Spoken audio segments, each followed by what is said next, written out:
विकासशील इंसान पार्टी के अध्यक्ष मुकेश सहनी का दावा है कि बोचहा विधानसभा उपचुनाव में वीआईपी बड़े अंतर से जीत रही है। उन्होंने कहा कि इस विधानसभा क्षेत्र में सभी संप्रदाय, जाति और समाज का समर्थन मिल रहा है।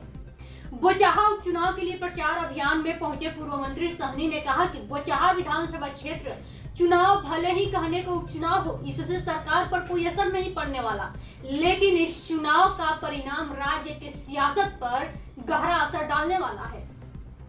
उन्होंने बीजेपी पर भी जमकर अपनी भड़ास निकाला। कहा कि औकात है तो बीजेपी वाले हमसे आमने सामने आकर खुले मंच पर डिबेट करें।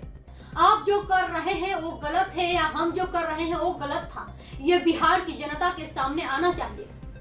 ये लोग तो गणेश जी की मूर्ति को दूध पिलाने वाले लोग हैं, ये समाज को गुमराह कर रहे हैं। हमने तो विभाग में रहते हुए मछुआरे के लिए बहुत कुछ किया, 85 करोड़ रुपए स्वीकृत करा दिया मछली बाजार बनाने के लिए।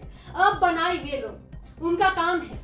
हमने तो 1000 करोड़ रुपए स्वीकृत करवाया था और चौर में जो जमीन है उसका अधिग्रहण करके मछुआरों भाइयों को मछली पालन के लिए दिया जाए, लेकिन इन लोगों ने काम रोकवा दिया। उन्होंने कहा कि उनके पास कोई मुद्दा नहीं है, इसलिए झूठ सच बोल रहे हैं। चिराग पासवान के संबंध में पूछने पर कहा कि बीजेपी का शुरू से काम रहा है कि वो तोड़वाने का। आप भाई देखिए, भाई भाई को लड़वा कर तोड़वाया, फिर पार्टी तोड़वा दी। हमारी पार्टी ने 3 विधायकों को खरीद लिया।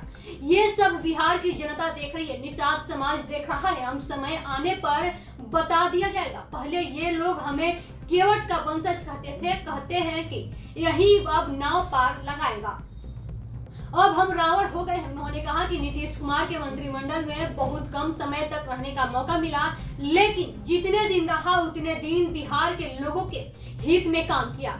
आज मंत्री पद से हटने के बाद कोई कुछ भी बोल सकता है। उन्होंने सवालिया लहजे में कहा कि आज जो लोग उनके कामों को लेकर सवाल उठा रहे हैं वे उस समय भी सरकार में थे, उस समय क्यों नहीं सवाल उठा रहे थे। उन्होंने कहा कि ऐसा लोग भ्रम पैदा कर रही है कि सत्ता में बने रहना चाहते हैं। ऐसे लोग सरकार में बड़े ओहदे पर है, ये उस समय भी सवाल उठा सकते थे लेकिन नहीं उठाए।